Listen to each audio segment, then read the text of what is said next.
She's like, why are you calling on a Saturday? I said, oh, our Michael Jackson display got defaced. She's like, I'm Warner Brothers. I'm not Sony. I said, I know, but they defaced it with Foo Fighters. And she goes, you don't think? I said, they left the Polaroid negative under the door. It's Dave.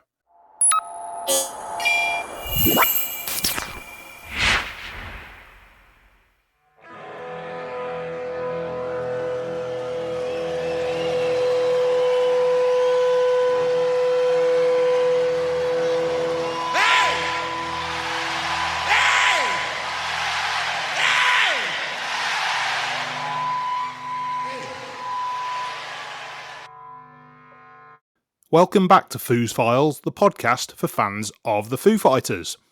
I hope you're all doing well. For this week's episode, we're delving into the world of Tower Records, the much-loved record store chain that was such an integral part of music culture in the US and Canada for many years. And the reason for that is that Dave Grohl has quite a history with Tower Records, not only as an artist, but also as an employee. So I'm joined this week by Bob Zimmerman, Tower Records stalwart, who not only worked with Dave when he was briefly a store clerk in Washington, D.C., but Bob later ran Tower Records in Seattle, which gave him a ringside seat really during the peak Nirvana years. And then afterwards, the emergence of the Foo Fighters too. So he's got some great stories about all of that. But Bob's also doing a great job of telling the Tower Records story through his own podcast, 2500 Monte Street, the oral history of Tower Records. And he's just one of those people that you meet he knows his music and he's so passionate about it and just really fun to chat to. And I could have, to be honest, spent another couple of hours chatting to him about non-Foo Fighters stuff because we were just having an absolute blast talking about music. And yeah, I really hope that comes across in our conversation. So, welcome to the Foo's Files podcast, Bob Zimmerman.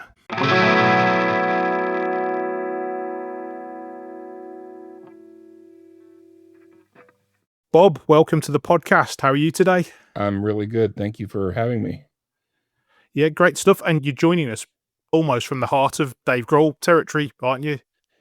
Yeah, just about 20 minutes from the area where both he and I grew up. He was Springfield, Virginia. I was Annandale, Virginia, which is the next town over. Awesome. Well, we're going to talk a lot about Tower Records, which for so many years was an institution, really, in the music scene in North America, and how it intertwines with Dave Grohl's career as well. But you were not only immersed in the Tower Records story as a long-time employee, but you're doing a brilliant job of telling that story now in quite some depth through your own podcast. So do you want to start by just giving us a quick sort of like potted history of your career with Tower Records? Yeah, the somewhat short version is after I graduated from college with a communications degree, I really wanted to work for like a record company. That's what I thought I wanted to do. And I had a friend, she was a college I guess you call intern or whatever, who worked for CBS Records. And I would say, do you guys have openings? Do you guys have openings? I think she got frustrated with me asking.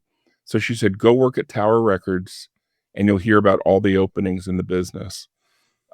So I went and I went there. And what I found is that over time, I really enjoyed being on the side that the record labels came to. I found a lot of times we would go to like listening parties and sometimes the artist would be at the listening party. And the record label reps, while they're listening to the record, they're going like this with their head, and it looked really fake and kind of unreal. And whereas on our side, you just, if you like something, you were grooving to it, and if you didn't, so I ended up liking it. And I had a boss who said, look, if this is something you'd like to make a career of, Tower's looking for people. Because it was during a time of expansion. So I started there in the DC store where I worked with Dave, and then Seattle and 3 other stores from there. Great stuff. I've got a very brief fleeting experience of Tower Records myself, and I believe it was in a store that you were involved in with Toronto. Oh, okay. Yeah. So What I used I used to spend my summers when I was younger in Ontario, Canada. We had a lot of family in the like greater Toronto area. So this would have been my peak sort of record buying and music discovery period, really, was my mid to late teens. So you're talking early 2000s. But one of my highlights of my summer break in Canada was always record shopping for several reasons. One, the exchange rate was quite good. So mm, you could get some stuff like a couple of pounds cheaper or dollars cheaper than you could in the UK. Not everything, but some stuff. You'd also have the release date factor back then. So sometimes you'd get US and Canadian bands would release stuff that was available like a little bit earlier than it was in the UK, okay. particularly like smaller label stuff. And then also from the flip side with British bands, you would get some discs or albums that'd have either like bonus tracks or they'd even have like a different sleeve to Sure. the on the international version to the UK one. So you could go home and go show your friends and go, "Oh, look, I've got this version of this album and it's got something that you haven't got on yours, or it's got different artwork," which is kind of part of the wonder of record shopping, really. So yeah, in my Well, mind's eye, I can picture being in yeah, Tower no, Records in Toronto. Yeah. it's funny you said that, like, that was such an essential part to turn to your friend who loves music and go, "Mine's got an extra track." Like, that was so important, but it was really also important because if you loved a band and you got a bonus track that was recorded at a, radio station in Japan or something, you were like, "Oh my god, this is amazing." I'm that much more of a fan or something. But yeah, your point about, record shopping in Toronto, it was a great store, but it was just that whole city was built around record retail with Sam the Record Man and HMV right across the street, and then Sunrise Records across the street from there. And that's just the corporate record stores. Forget all the little indie stores that were so great. So that's a great place to be shopping.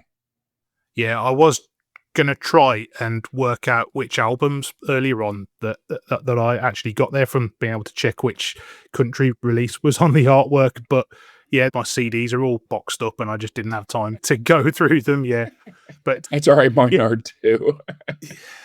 yeah. Sadly, I don't think I even have a CD player anymore, which is strange. But there'll be some people outside of the US who perhaps won't necessarily appreciate the significance of the Tower Records brand, really, but it grew into something that wasn't just a retailer. It had this special culture and it almost served as like a leveler between the staff, the customers, artists, and it was all through the vision of a guy called Russell Solomon, who was the founder. Yeah, Russ was a real I didn't get to meet him till, I was with the company for about 2 years, but every manager that you came into contact with espoused Russ's views, which is the whole idea was that each record store should be considered the local neighborhood record store. In other words, cater to the tastes of the people there. So, when we opened a store in New Orleans, Louisiana, they had everything under the sun, in regards to Cajun and Zydeco music and folk and blues and all the things that blues things that came from that area. And so that was our mission, was to be the very best at that. And Russ he gave so much reign to the store managers. There was very little bureaucracy. It was, we're trusting you with the keys of this place and run it. And the people who did a good job of it excelled, and the people that needed their hand held usually got replaced. But yeah, it was a really, and then you had the famous Los Angeles store and then the New York store, where the record labels and the record label managers and the artist managers all shopped in there because the records came in on day of release. And the same thing happened in all of our store. I mean, every single store I worked at, there was bands and artists, and they knew that they could get the record at 9 a.m. on Tuesday. And that's when the store was usually pretty slow, and it was funny to see these superstars walking in to pick up a copy of their record. I was going to say, because it was just as important to the artists themselves, because it was like the ultimate badge of honor to A, have your record in there, B, if you got to be part of one of the big displays on the window. And then also, it was a bit of a sanctuary when artists are in the big cities and they wanted to go and do some record shopping themselves. Like, I mean, the documentary, which we're going to talk about, I was going to ask you about in a minute, like Elton John, it was an essential part of his visits to the States that he'd find the nearest Tower Records and he'd have someone who looked after him and helped him buy various copies for his different houses and stuff like that. Yeah, So, yeah. And our thing was, you know, if artists or if anybody wanted help, we offered help, but we implored our crew, our staff, just don't bother these folks because if you wanna see them keep coming back in and shopping, um, they'll appreciate it if you don't. So, in most cases, that happened. I think in places I heard that, like, in Los Angeles, the Sunset store, all the people that work there always and I think the artists knew going into that store that, customers and, staff members were gonna ask for that stuff and were pretty cool about it because the staff was really cool. But, yeah, it was great. It was really great. yeah, I love Bruce Springsteen's quote when he said something along the lines of that everyone in the store was your friend for the 20 minutes or so that you're in there. Well, the other thing that I really liked that he said, and he's, you know, truth be told, just probably my favorite artist of all time, when he said that when you walked into Tower Records or really any record store, these guys, whatever band or artist, they've been working on this music, for months, in some cases years, and then they work on the packaging and all that, and when they walk through the doors of that record store, there's the manifestation of everything they've worked on for so long, and it's right there, and, that's where the art meets the customer/fan, and, I had a boss who said to me, like, he always thought the record store was the purest form of the record business because, you know, promo guys, paid radio programmers to play a record, and this went here and that went there, but, and to that point too, when I ran the store in, on the Upper West Side at 66th and Broadway in New York, every time Bruce Springsteen released a record, his manager was in there the first day just to see what it looked like, to see the fans, lining up to buy it and stuff. Very low key. The only people who knew it were the people who knew who he was and stuff, but it was yeah, it was pretty cool. It was great. That's brilliant. So your podcast, 2500 Del Monte Street, you mentioned the flagship LA store, and that's where the name comes from, isn't it? No, actually, 2500 Del Monte Street is the, name of where the main office was. I wanted to call it "No Music, No Life" because that was our logo, our slogan, but, that is owned by a third party, and rather than deal with, even the hint of legal action, I just figured, since we were gonna be talking to a lot of people in Sacramento who kinda started at the base, that was the address for the corporate offices. Um, but we talked to people from, uh, stores all over the country and people who worked in the stores and people who worked at our corporate office. Yeah, sure. I mean, you mentioned it earlier. There was a documentary called All Things Must Pass, which Colin Hanks directed. And it's a really good, like, faithful account of the overall picture of the rise and fall of Tower Records. But what you've done, which is one of my favorite things about podcasting as a medium, to be honest with you, is you've dug a lot deeper into the story behind the story. And you've got employees and customers and artists and the whole shooting match, really. Yeah, I mean, when the documentary came out, I loved it because it was 90 minutes. It told the story, it got in and it got out, and I had so many coworkers and friends who were like, "Well, they didn't talk to this guy, and they didn't talk to this guy, and they didn't talk to this woman." And I was like, they couldn't hold an audience's attention. So I waited around more than I kept saying, "Well, somebody's gonna do a podcast on this, and somebody's gonna do this." And, they didn't, and I talked to my wife, I'm like, I think I might do this," and she encouraged me, and yeah, that's been the fun because literally the stories that we tell on the podcast are the stories that managers would tell one another either at our annual convention, or we'd pick up the phone and say, "I just, I just had this guy in the store, you're not gonna believe what happened." So that's kind of what the whole idea behind it is, as well as giving a little bit of a history, to the company and the culture. Yeah, it's a tremendous piece of work that I know you've been piecing together for it's about 3 years now. Yeah, yeah, I took a whole lot of time off, and we're building it back up again. We've got some new episodes coming out over the next several weeks. Yeah, great stuff. The Thanks. Colin Hanks documentary, as a Brit, not having the same knowledge of the Tower Records story as or experience as an American would, it was really emotional towards the end when you've got the track that it's named after, the George Harrison song playing, and then Russell walks into the store in Japan where it's still going strong to this day, and he gets applauded in, and he's still got that twinkle in his eye because he still sees that bit of magic that before his eyes that he created. That's obviously it's been and gone now Yeah. in North America, but yeah, that glint was just still there. He was and again, I maybe didn't finish my original thought. He was just so instrumental, and any time you got to spend time with him, and I've worked for other companies, and, you meet a CEO or someone, and it's, "Well, I did this, and I did it," and all he did was ask you, "How's your store? How are your people? What do your customers like?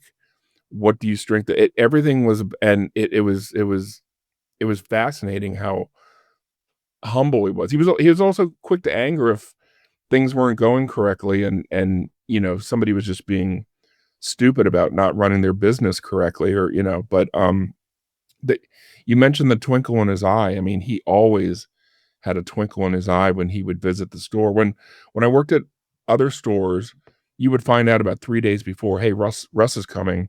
Russ is coming." Everybody thought they had to run around and make their store look perfect, which is kinda silly. But when I worked at the New York store, the receptionist would call and they say, "Hey, Russ is down here. He wants to say hi." And you had to get used to that fact that he was just gonna pop in the store completely unannounced.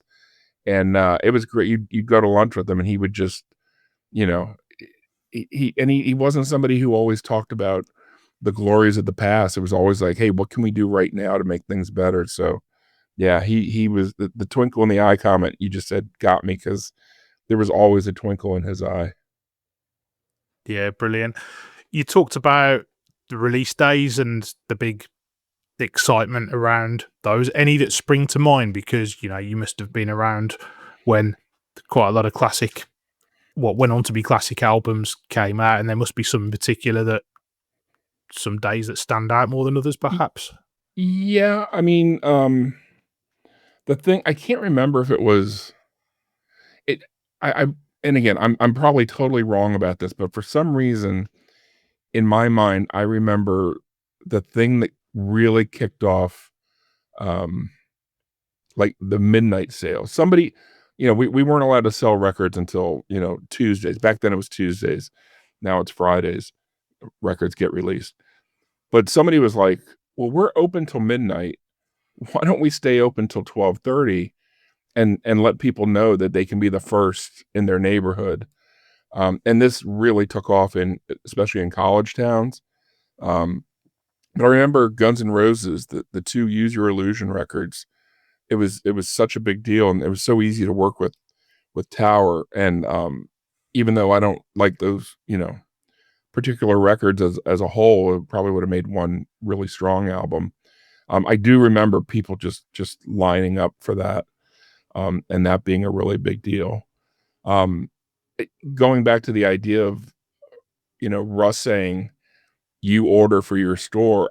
What I distinctly remember, about the whole Nirvana story, and this was after I had seen them, and Dale Crover was drumming with them at the time.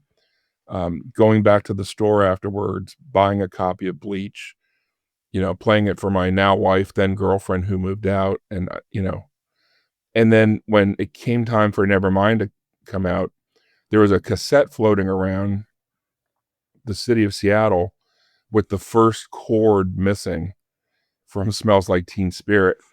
And we were all just like, this is going to be a monster. So the Music Land down the street ordered 3 copies of it. And we ordered for the first day 300. And I just remember, I remember being open for like 3 hours and having to place an order for another 300, just going, this record's going to be a monster going into the weekend, and it was. So, and that was a big, that was a big release. And then I'm trying to think of others that, a lot. I mean, I remember later on, in New York, Alicia Keys releasing her record and walking into the store at 9 a.m. to buy copies for her niece and stuff. So that was, just stuff like that would happen on a pretty regular basis. Yeah, you mentioned Nevermind, so it kind of leads me on to ask about the time in the DC store when you had a young store clerk by the name of Dave Grohl working there. Yeah. So, I always try to be honest about this. So I was a supervisor. I started as a clerk, and after a month, the manager of the store made me a supervisor. But I was on the second floor, which is where and I was a supervisor in the cassette department. That's again, we're talking about what is that, 88, 89. So the cassette was such a huge format; it had its own room. But when Dave was hired onto the rock floor. And as he says in the documentary, he said he got hired because, it was one of the only places that would hire people, and he didn't have to cut his hair. But there were instances where I had to run a shift on the rock floor, and Dave was there, and he interestingly enough, he had a little, I don't know if I want to say following, but a group of employees that clearly knew who he was and listened to his every word. So would he have been in Scream at that point? I guess who would obviously a big part of the DC. Yeah, one thing I distinctly remember was having we had all the regular records all over. We had rock, and then we had rock and soul, or soul and then a hip hop section, all this. And then we had imports. And I distinctly remember walking over, and he had, and I don't know the title of it, and your listeners will laugh at me. But anyway, he had this, it was a vinyl LP, and I think it was Scream live. I want to say like in Germany, or it was a European country. And he was, proudly showing, these 3 or 4 other rock floor clerks this record, and that he played on it or something. And I had to be, guys, come on, we're busy, we got to get these records out and stuff, kind of thing. But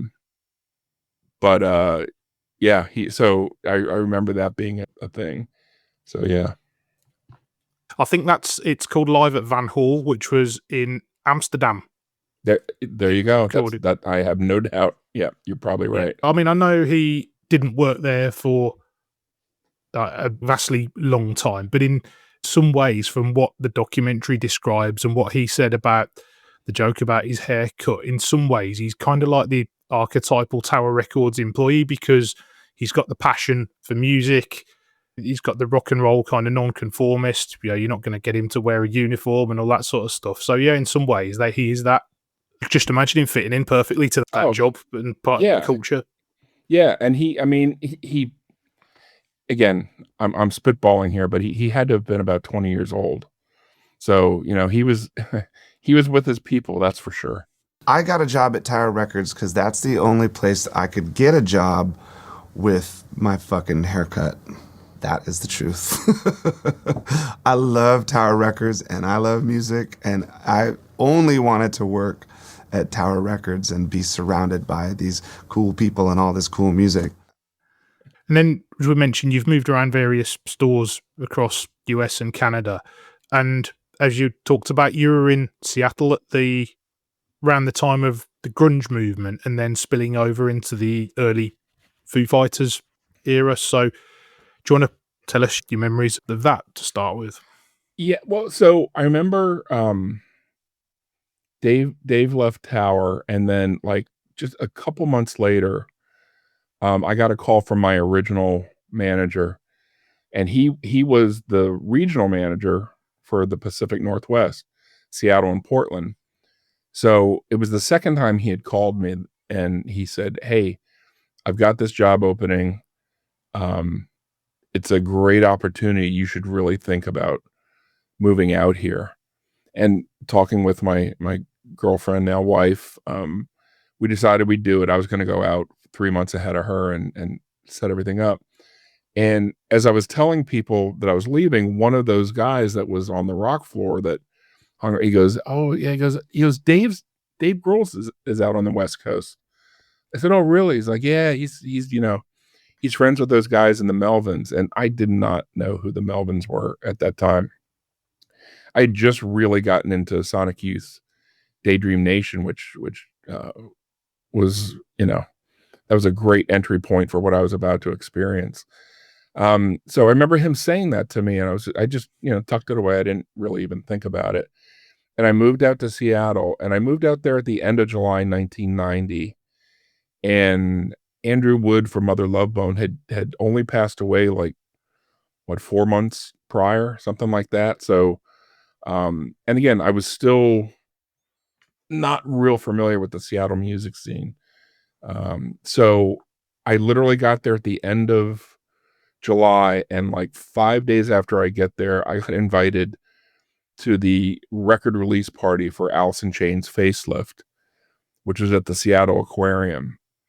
And again, it hadn't really been released yet, but that was my first introduction to the Seattle music scene. And then 3 weeks later, I went and saw Sonic Youth at the Moore Theater, and the opening band was Nirvana.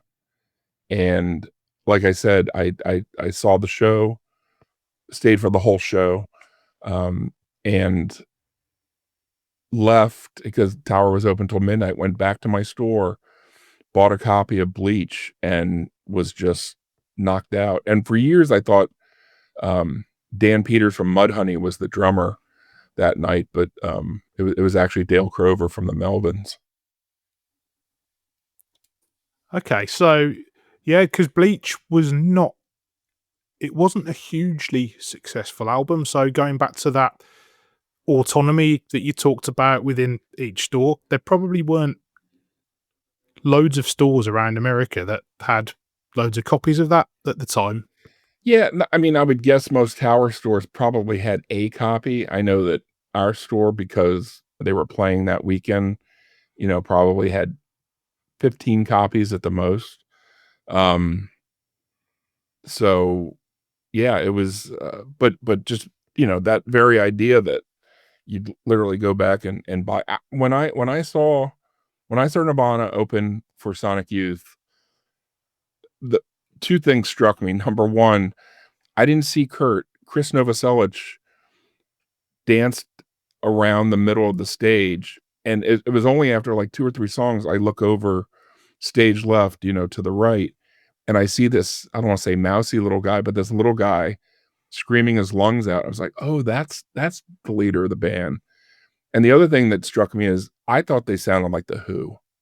Like, even at their heaviest, like I heard the power and the melody of the Who. And there was some sludge in there with some of the stuff, but I mean, when they did, like, I know they did Dive, and I was like, "Oh my God, that's just that." And the 2 songs that stuck out to me were Dive and About a Girl. And I was just like, this is, whatever this is, it's got moments of incredible melody. So that's what I was struck by, seeing them for the first time. And then you talked about the Nevermind release and having to quickly reorder and everything. So you've seen that momentum build from the Sonic Youth show. to there, basically. So tell us about that. So that was the Sonic Youth show was in August of '90, and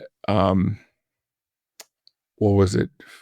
4 or 5 months later, uh, Melody Maker had an interview because they had released Dive as a single, and so if it came out in December of '90, our store would have gotten it like 2 or 3 weeks later. So it's middle of January, and every week, we just go through all the, whatever it was, Rolling Stone or Spin, but then always the British magazines, NME, Melody Maker, and I'm just going through, seeing if anything's catching my attention, and I stop, and it's this full page interview with Nirvana, but front and center is Dave in the photo between Kurt and Chris, and I'm looking at it, and like, I hadn't heard around town or anything, and not that I went to a ton of stuff, but nobody said, "Oh, Nirvana's got this new drummer, Dave Grohl." And so I picked up the phone and I called the manager of the Paramus, New Jersey store, who had been the assistant manager when Dave worked in DC. I go, pick up the December 15th Melody Maker.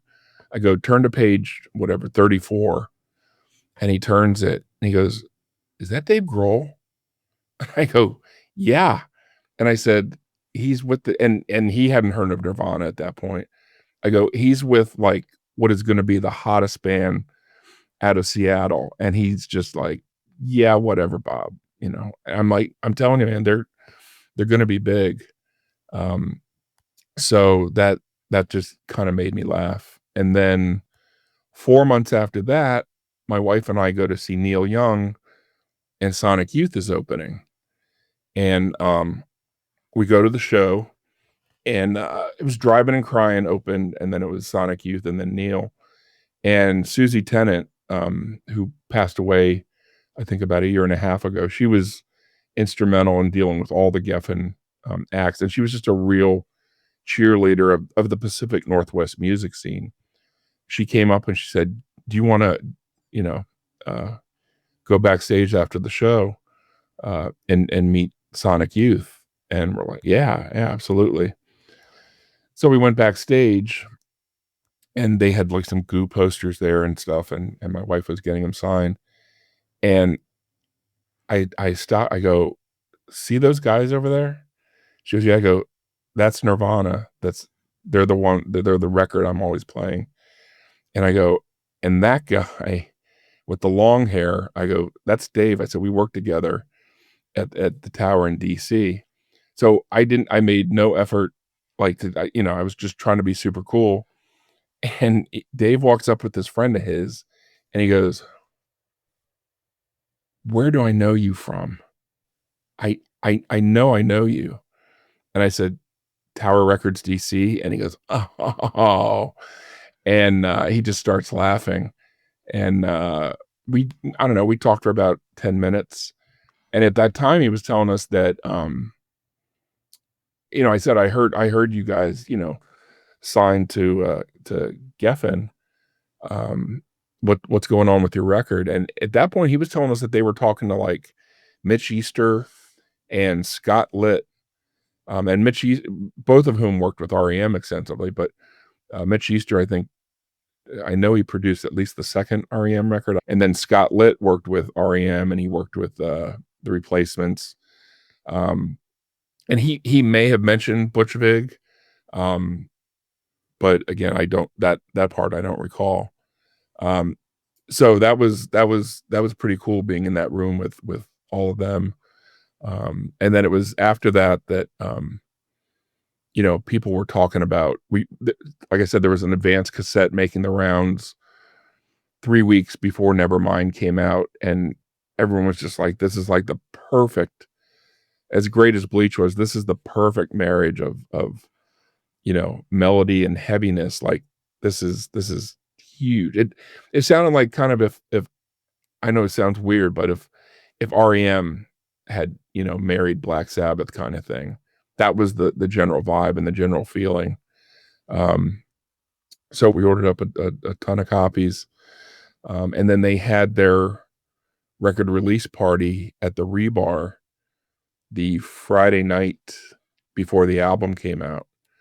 And again, Susie Tennant was amazing because I think our store, Peaches got the in-store, but our store got like, I don't know, 20 passes for this party. And so it was just really amazing. And it was people from a bunch of different record stores. It was all the band, I remember Kim Thale from Soundgarden being there, and just people from other bands, and then radio people, and like everybody in that room like just knew, they didn't realize to what extent it was going to be huge, but the basic thought was going to be, this is going to be like one of the 10 best records released this year. And it went so much further. But that was the party that they got thrown out of for having a food fight at their own party. Oh dear. As you say, they've gone on to be like, it explodes and they become basically the biggest band in the world. Yeah. And you're at the epicenter of it in Seattle. So what was it like being in and around the Seattle scene at that point? It was, I mean, the things that you've heard about it, I kept waiting for somebody's fangs to come out, because you always heard things about like the LA music scene, or even like Minneapolis, where there was, sort of like jealousy between bands. This band was doing better and it just felt, and again, I'm on the outer fringes of it. I'm in retail. I'm not, booking bands or anything like that, but just the vibe that you got. And again, we had all these people shopping in the store and stuff, was that you would go to a show and you would see people from other bands supporting or checking out these shows. And so it seemed really, really supportive. So yeah, it was those 5 years. I often say, both professionally and just, that's where I married my wife and stuff. It was just a really, really cool place to be. You always hear about, San Francisco in the late 60s and stuff. And although that music doesn't do much for me, but this was just, the radio was great. Both the college radio, and there's a commercial alternative station, KNDD, the end. Yeah, it was, the band Satchel rehearsed in literally a shack across the street from where our store was located. And those guys were in the store all the time, and it was fantastic.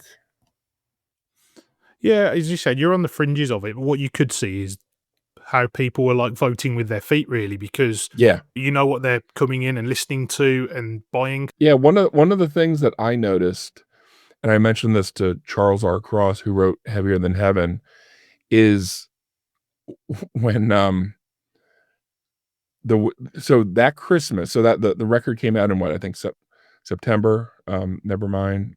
Again, my dates are all, but it came out in the fall, and it was doing well. And from what I understand, it was doing way better than DGC Geffen thought it was going to do. And then they toured. Oh, that was right. And then we went to, they played, that's right, they played the Paramount on Halloween night, and that was an incredible show. And they invited us to go backstage before the show, and that was the first time I ever got to talk to Kurt and Chris. And Dave, of course, wasn't there because he had friends from Virginia flying into SeaTac Airport. So on the night where they're recording and filming maybe one of the most important shows of their career, he drove down to SeaTac Airport to pick up his friends. They couldn't send a roadie or a friend or something. So yeah, but that show was fantastic. But going back to that Christmas, I remember the big records at that time being like Garth Brooks, and what was the other one? There were two records. I think there was a Michael Jackson album out at that time.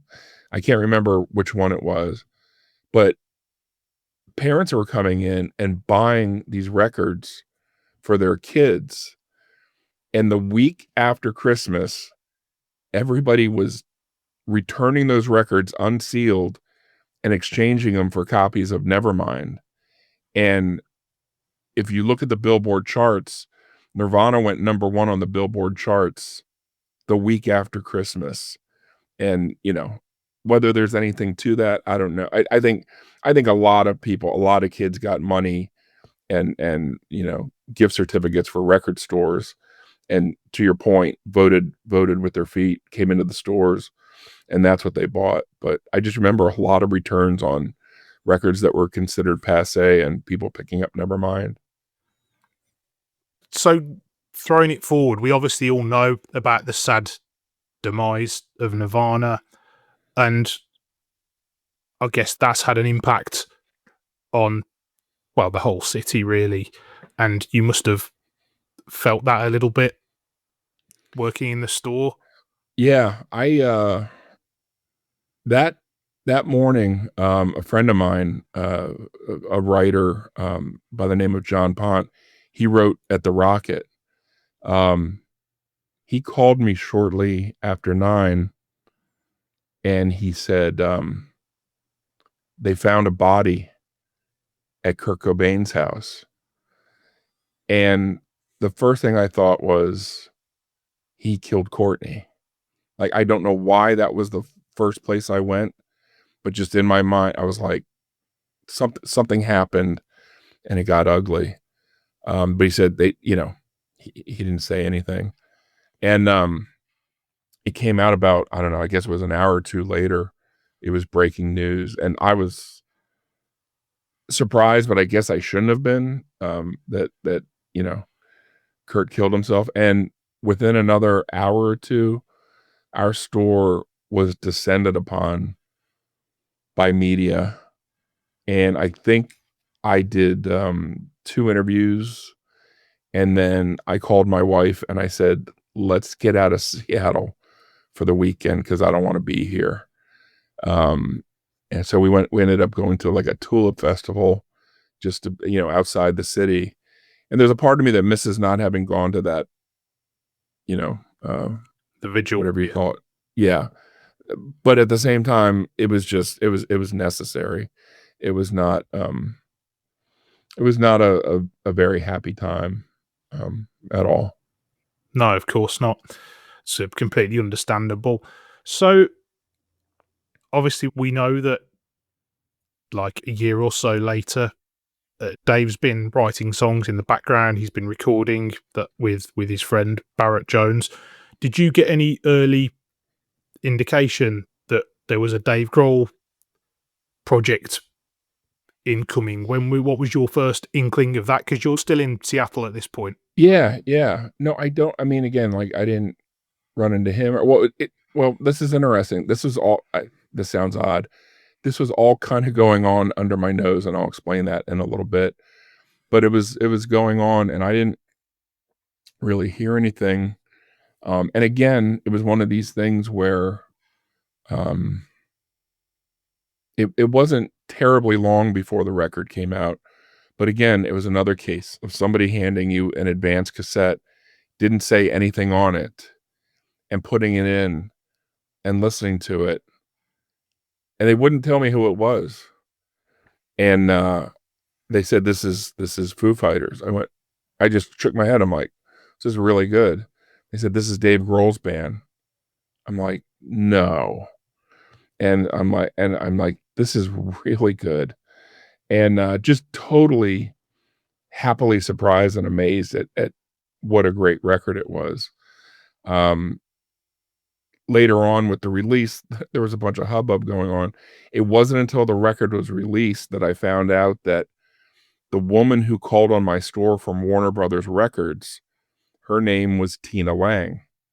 Her husband, who I knew owned a studio, was Robert Lang.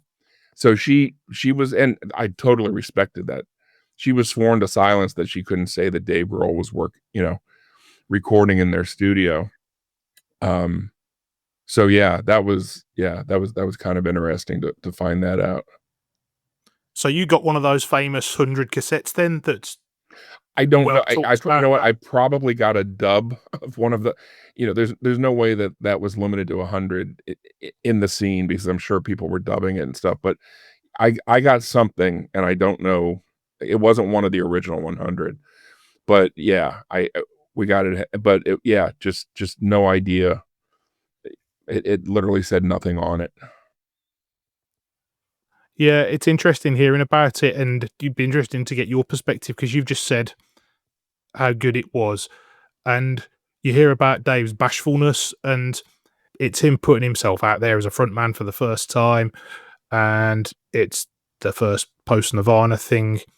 But it seems like people around there, once they'd heard it, they were like, they knew that this was going to be something big. Yeah, it was. I mean, it was. It was revelatory because you knew he was a great drummer, and you knew he could sing background vocals, and just the one song that got released. But it was joyful knowing that he had this in him. Like it was. I was just like, because you don't want members of your favorite bands relegated to the "Where Are They Now" file. And this, I remember listening to it and going, "This is as good as anything that's come out of this city." And because it wasn't 10 songs that sounded the same. I mean, it varied in mood and tempo. I mean, I still say to this day, "Exhausted" is my favorite song from that album because it sounds otherworldly to me in some sort of way. But just everything about it was just fantastic, and we were quite taken with it. Awesome. So you left Seattle not long after that. Am I right? Yeah, we were. So the cool thing, we were so the stores. I don't remember what, maybe 2 years earlier had it used to be an old hippie store with wood paneling and um oh, what do you call it, stained glass window, and I know there were a lot of people that liked that, but the company wanted to update the way it looked and everything. So they did that, and for years from the time I got to that store, there was a guy at Sony Music, CBS Records, named Jerry Pitti, who said, "You should really do what they do in Los Angeles and use the side," because it was Mercer, and it was this main thoroughfare, and just thousands of cars drove by it every day. And they said, "You should really do, artist billboards on the side of the wall." And I'm like, I don't know. We'll get there. And then it was weird because almost like as I knew that I was leaving, I put the whole plan into motion and worked it out. And we, we did this, and the first one was Michael Jackson, but we knew that the Foo Fighters record was going to be huge. So we had a huge in-store display that had that picture of what's the guy like with the scared face sort of, that was on the posters and the inside of the record. That was our end cap for the record, and we did something we had never done. That's valuable real estate. We put up the display for the Foo Fighters record, and we covered up where the CDs go, and we put available July 5th, so that people knew to get there early. So we made a really big deal about that. And I gather you've got a pretty funny story about an incident that happened around the release of the album too. Yeah. So we as I mentioned, we had the guy from Sony asking us to do the side of the our store as like a music billboard, and we put it off, and then we finally did it. And the first one we did was for Michael Jackson's History, which is like a greatest hits plus some additional songs. And it was just at the height of Michael's backlash. People were just like not happy with us, whatever. And the Foo Fighters' first record was coming out. So, like I said, we had set up a nice display inside the weekend before. And so I go home for the weekend, and the night of June 30th, the morning of July 1st, 1995, that morning I get a phone call from my assistant manager, Karen. And Karen's pretty well known in the Foo Fighters world, Karen Fuzzy. And she said, "Hey, somebody defaced the Michael Jackson mural. And I'm like, you're kidding me. Like, great. And I said, what did they write? And she said, in big white paint, Foo Fighters. And I just started laughing, and I'm like, there's no way. There's no way. So it was my day off. So we were running, my wife and I were running some errands, and we went down to Tower Books, which is just about 4 blocks away, and bought some books and stuff. I came into the store. It was a real busy Saturday, and I went to my office, and they said whoever had done it had put a Polaroid negative under the door. And I look at the Polaroid negative, and I'm a photographer, so I look at stuff all the time, and I look at it and I go, that's Dave. And she goes, no. I go, that's Dave. Dave did this. She's like, come on, you don't think? I said, hold on a second. So I had heard that that he recorded it at my WIA rep's, her husband's studio, Bob Lang. So I call up Tina Lang, and I said, hey, Tina, how's it going? And she's like, it's good. How are you doing? She's like, why are you calling on a Saturday? I said, oh, our Michael Jackson display got defaced. She's like, I'm Warner Brothers. I'm not Sony. I said, I know, but they defaced it with Foo Fighters. And she goes, you don't think? I said, they left the Polaroid negative under the door. It's Dave. She goes, oh my God. I said, in a million years, I wouldn't ask you for Dave's phone number. I said, this one instance, I got to ask you. She's like, hold on, let me talk to Bob. And so she go, and they came back, they were laughing. They're like, oh, here you go. So, and it's like 1-2 o'clock. And I called up and I go, and a woman answers. She goes, hello? I said, hi, can I speak to Dave, please? And she said, who's calling? And I said, Bob Zimmerman from Tower Records. And I hear, Bob Zimmerman from Tower Records is on the phone. And he goes, hold on. And he goes, hello? And I go, Dave, long time no see. And he starts like giggling like a kid. And I go, what have you been up to? He's like, not much. I said, stopped by the store lately? He goes, maybe. I said, oh, this is great. This is great. He's like, what do you want? I said, I want you to do an in-store and sign copies of the records for people. He's like, well, he goes, I can't do that. He said, but, and we just kind of started laughing about it. So I just wanted him to know that I knew.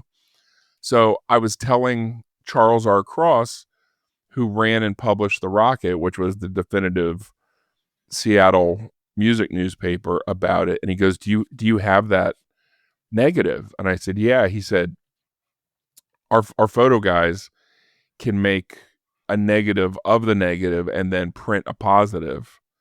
And I'm like, okay. So they did it. And it's as clear as day. It's Dave with this shit-eating grin. And the story goes that Dave, his wife, and his tech, Ernie Bailey, were out drinking and decided to make some cosmetic improvements. And that's how it happened. And when they went running to get in their car, Ernie threw the negative under the door, and Dave was screaming at him in a joking manner. But so they made up they wrote up an article about that. But yeah, that was pretty great. Calling card, yeah. Yeah. Like it was us,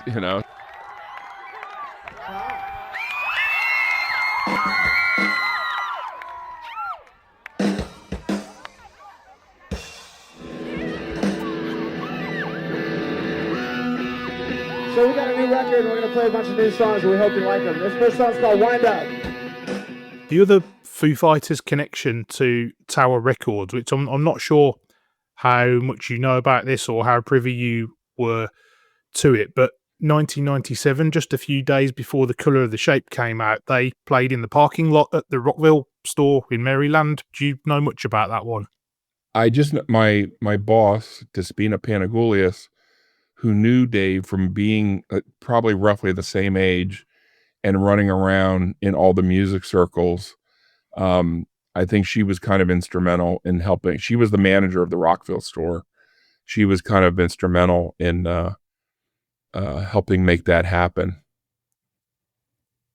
Yeah, it's interesting because, it was also probably the first public Taylor Hawkins show with them. They did a few TV shows and private shows and stuff like that, but I think it was the first proper, like, not quite full length because it was like a 45-minute set, but as close to full length that he did with them. And people would have heard like "Hey Johnny Park" and "Wind Up" and stuff like that for the first time. Not Everlong, interestingly, they didn't play it according to my research. So yeah. Give it to me. Oh wait. So we got this is our new drummer Taylor. He's really, really, really, really good.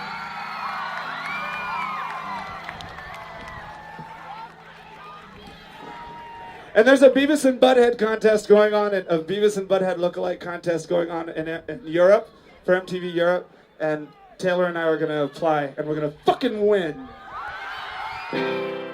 But I was listening to a bootleg recording of that earlier just because I wanted to see if Dave mentioned his past life as a Tower Records employee, which he didn't.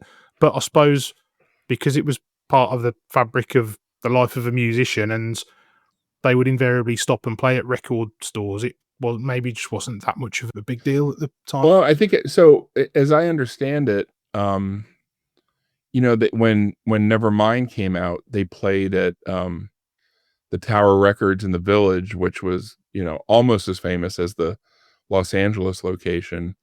And it was, I know it was packed, but it wasn't like there weren't thousands of people. The place was full. And Dave was talking to the crew about the fact that he had worked at Tower previously. So I don't know that he said anything on that Rockville thing. I don't know if YouTube in the UK gets it, but I don't know if you've seen the clip where Dave's on, I think, Conan, and he talks about I don't know if you know the story about him going to the Tower Records at Lincoln Center and running the cash register the day of release for an hour. I was in Philadelphia at the time. It was before I came up to run that store. I guess somebody from the record label said, he was, people are always looking for something to do. But they said, "Hey, how do you feel about running the cash register at Tower Records for an hour on the day of release?" And I guess he agreed to it. So I think as I remember, he got there at 6. There was a bunch of, Entertainment Tonight was there and a bunch of people were there. And again, the guy who ran the store, we all worked together in DC and we were friends because he's an even more insane Springsteen fan than I am.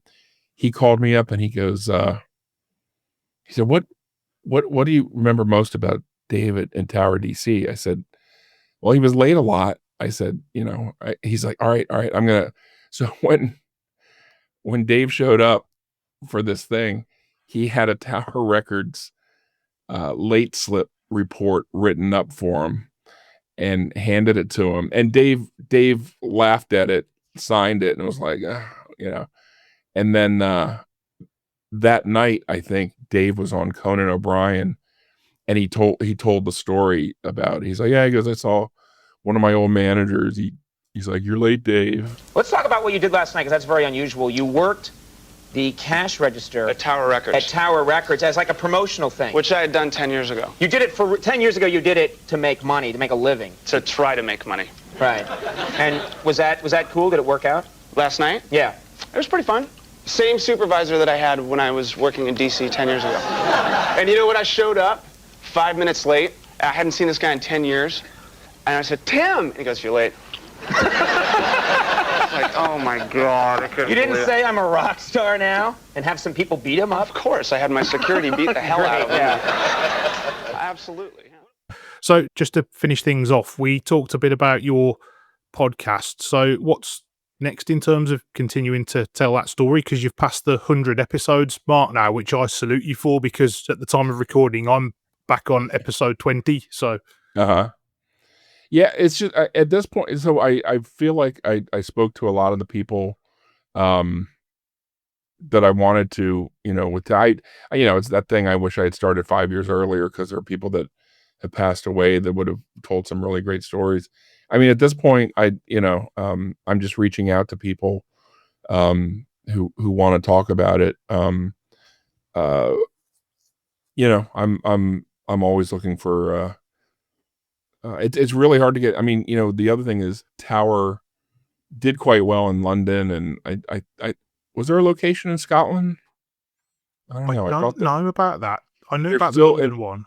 Yeah, in addition to it still be thriving in Asia, there's still one in Dublin, Ireland, that's independently owned. But I just enjoy talking to people where that was just a really special time in their life. Amazing. Well, yeah, congratulations on what's a really substantial but tremendous body of work, and yeah, just keep it going. So I appreciate that. Thank you. a big thanks to Bob once again for some great insights, not just on his encounters with Dave, but the Tower Records story as a whole. And if you're interested in hearing more about this subject, then please do check out his podcast, 2500 Monte Street, The Oral History of Tower Records. So that's about it for this week. We're kind of counting down the weeks now until the Foo Fighters are back with those Asia tour dates, which we're going to be previewing very soon on the show. And the one small nugget of news on that this week is that they've now confirmed the support acts for those Tokyo dates.